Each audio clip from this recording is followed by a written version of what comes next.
ගත්තා. වෙනස් ස්තුති කරනවා. ඊයේ ඉඳලා මට ඇගිදින්න බැරිව හරිම කකුල වේදනාවෙන් හිටියේ. මම මේ ස්ථානයට එනකොට මගේ ස්වාමි පුරුෂයාට කිව්වා උදේම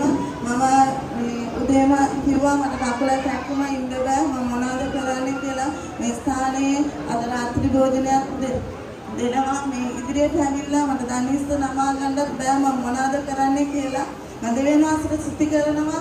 මම විශ්වාසයෙන් ඉදිරියට ඇවිල්ලා මම යාඥා කරගෙන ඉන්නවා. මගේ පපුවෙන් ගෙඩියක් තියෙනවා. යේසුනි මගේ ගෙඩියට සුවය දෙන්න ඕනේ. අවුරුදු 5ක් තිස්සේ තිබෙනා මේ ගෙඩිය මගේ හතට දැනෙන්න ඕනේ. මගේ කකුල වේදනාවක් දෙවියන්වහන්සේ පරිපූර්ණ සුවය දෙන්න ඕනේ කියලා මම ස්වාමීන් වහන්සේට ස්තුති කරනවා. මගේ කකුලේ තිබෙනා මේ වේදනාව නැහැ කියලා මට දැනෙනවා.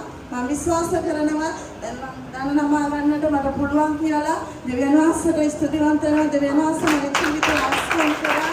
මෙවැනි ආස්වාද කරා දෙවියන් වහන්සේ මගේ කපුවේ තිබෙනා මේ ගෙඩිය මම ස්කෑන් කරන්න වෙලාවේදී එක්කෝ මේ ගෙඩිය නැහැ කියනවා වූ තත්වයක දෙවියන් වහන්සේ අරවයි කියලා. ආමෙන්.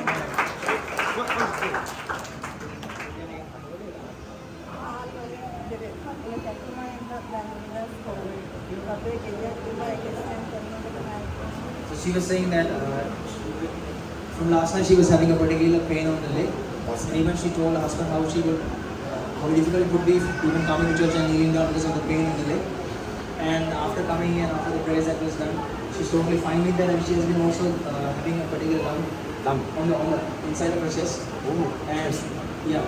So she's believing that even that has been healed by God's grace, and she's going to go for the next scan.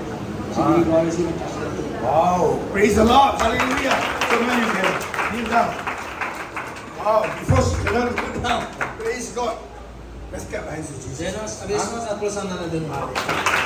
One more, who want to share?